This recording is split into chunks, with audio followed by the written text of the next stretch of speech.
السلام علیکم، میں ڈاکٹر صاحب کی یونان سے اور یکم اکتوبر کی اہمیت کے حوالے سے بات ہوگی۔ یکم اکتوبر یوم بزرگ افراد کو عالمی طور پر منایا جاتا ہے۔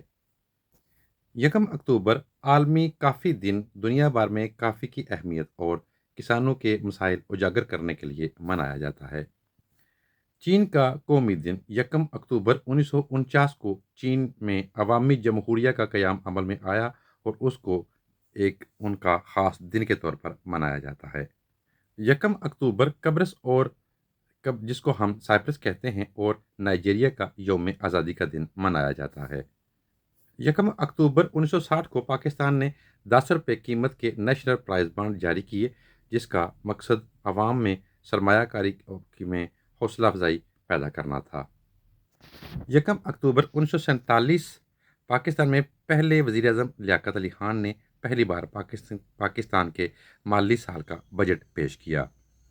یکم اکتوبر 1949 کو پاکستان اور چین کے تعلقات میں قربت کی بنیاد رکھی گئی، کیونکہ اسی دن چین نے عوامی جمہوریہ کے قیام کا اعلان کیا تھا۔ بعد میں یہ تعلقات پاک چین دوستی کے نام سے دنیا بھر میں مشہور ہوئے۔ یکم اکتوبر 1958 میں پہلی بار مارشل لا کے نفاذ کی تیاریوں کا آغاز ہوا، جس کے چند دن بعد ایوب خان نے اقتدار سنبھالا۔ یکم اکتوبر کے حوالے سے آج یہی معلومات ہیں۔ آج یونان میں ایک بہت بڑی جلوس نکالا جا رہا ہے یا احتجاج کیا جا رہا ہے، جس کے بدلے میں ہڑتال ہے۔ بسیں بند ہیں، ٹیکسیز بند ہیں، ٹرینیں وغیرہ سب کچھ بند ہے۔ بسیں جو ہیں وہ کچھ دیر کے لیے چلیں گی۔ اجازت دیجیے، اپنا بہت سارا خیال رکھیں۔ ٹیک کیئر، اللہ حافظ۔